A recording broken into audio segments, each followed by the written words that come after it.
Ito, opinion ko, base sa experience ko, kasi una, yung 30 square meters na garage gym, yun yung una experience ko eh. Yung sinabi ko pahiga-higa, totoo naman yun, pahiga-higa lang ako dun eh. Pagka meron ka na sariling gym, katulad nga, may Gym Republic ako. 11 years ako may Gym Republic na inuupahan. Kasi 2008 to 2013, sa bahay ako, 30 square meters.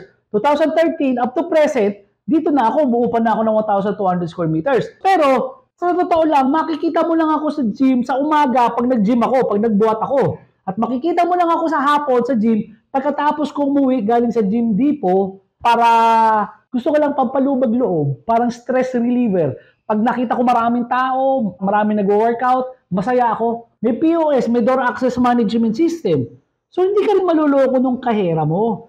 Plus, may manager ako doon. Yung nasabi ko na pahiga-higa pag may gym business, base talaga yun sa sa experience ko. Hindi po ako tumingin sa langit, naghanap ng magagandang salita kung paano kayo makumbinsi, kasi ito mismo, naranasan ko.